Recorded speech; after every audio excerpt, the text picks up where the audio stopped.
The flying kipper is one of Henry's favorite jobs. Other engines pull it too, but Henry was the main engine to pull it since day one. Henry has worked on the island of Sodor for a long time. He's a mixed traffic engine like James, which means he can pull coaches and trucks equally well.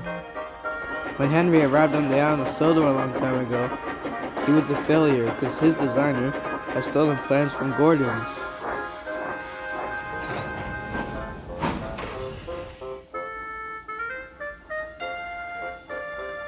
So he was a cross between an A1 and a C1 Atlantic, with a small firebox. But after solving the problem, the Fat Controller bought Henry Welsh coal. And after his crash with the flying kipper due to ice and snow, he was given a new shape, and he would never need Welsh coal ever again. But over the years, he kept thinking about what would have happened if the first Fat Controller had sent him away, instead of fixing him.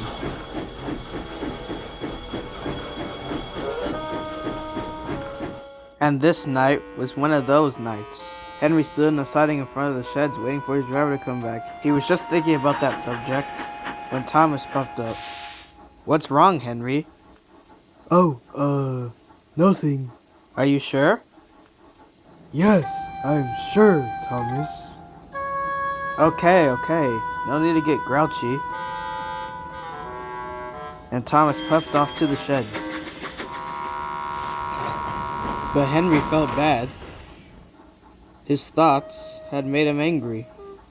But Henry was too tired to say sorry to Thomas. Maybe I'll apologize to him tomorrow.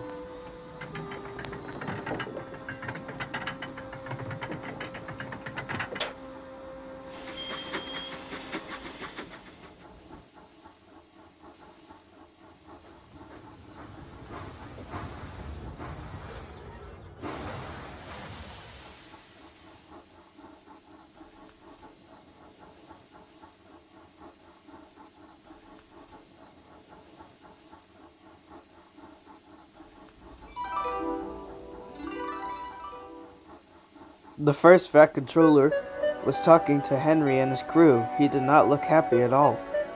"I'm sorry, Henry, but you're getting too expensive to keep running. We've given you parts and fresh coal too, but it's done no good." "But sir, that's the thing, the coal is no good for Henry because of his small firebox. If we had Welsh coal, he would run much better." But the Fat Controller had no choice.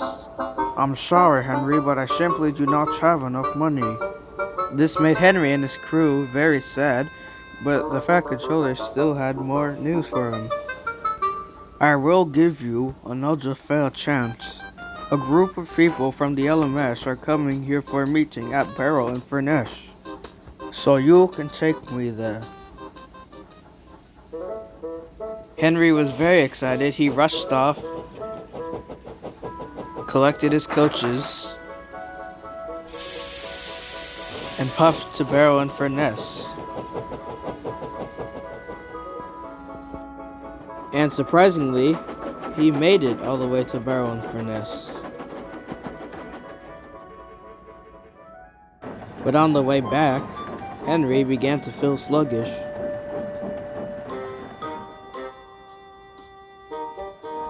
When Henry went over the viaduct, he began to go slower, and slower, and slower. And by the time they got to Gordon's Hill, Henry's steam dropped, and he had to stop.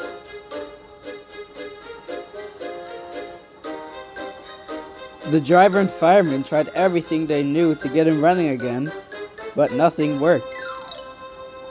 "We're sorry, Henry, but we just can't get you running again. I'll go to the station to call for help."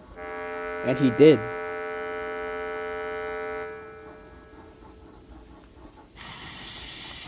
And Thomas went off to help Henry.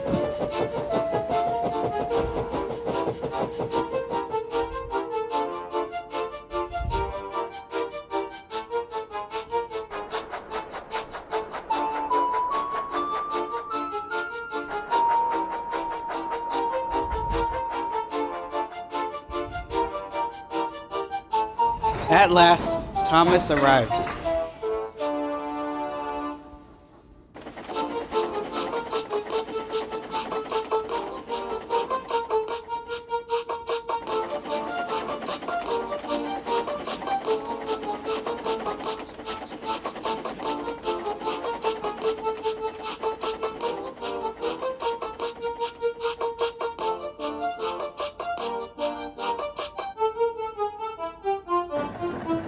Thomas pulled Henry all the way back to Knapford.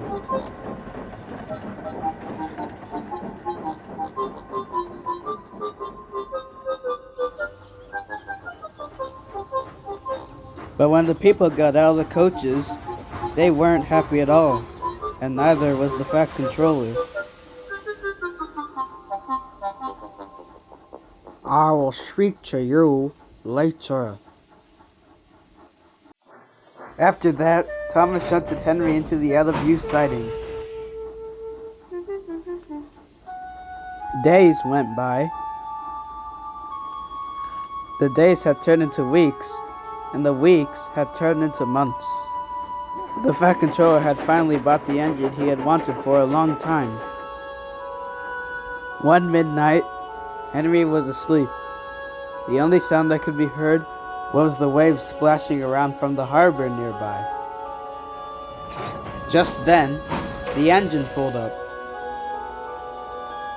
And out stepped from the engine towards Henry was the Fat Controller. He had a sorry look on his face. It's been a few months, Henry, and I've decided to send you back to the other railway where you'll be scrapped since we can't fix you. Henry was shocked, so shocked that he lost his voice. The engine coupled up to Henry and took him away.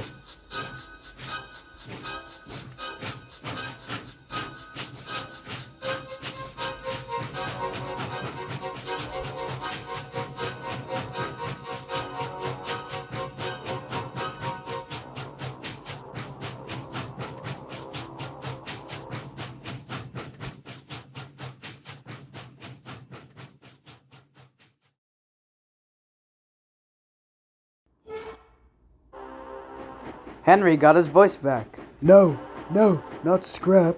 Anything but scrap. Please, don't send me back. I don't want to be scrapped. Please. No!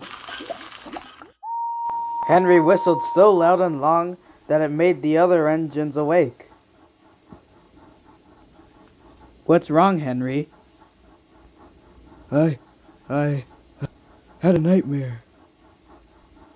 Gordon wasn't very happy. Oh, about what? Back when I was in my old shape, the first Fat Controller wanted to scrap me instead of fixing me. Henry still shivered at the thought, but Thomas smiled. But don't worry, Henry, that wasn't true. You're still with us. Even though you had problems back then, the first Fat Controller never gave up on you. That made Henry feel a lot better. He finally had the courage to apologize to Thomas. Thanks, Thomas. And I'm sorry for getting angry at you earlier. It's alright.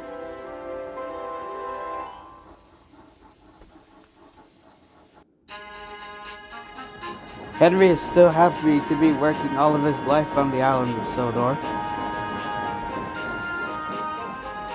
And whenever he breaks down, the men at the works are always there to fix him. And no matter how old Henry gets, the Fat Controller will always make sure that he's never a pile of scrap.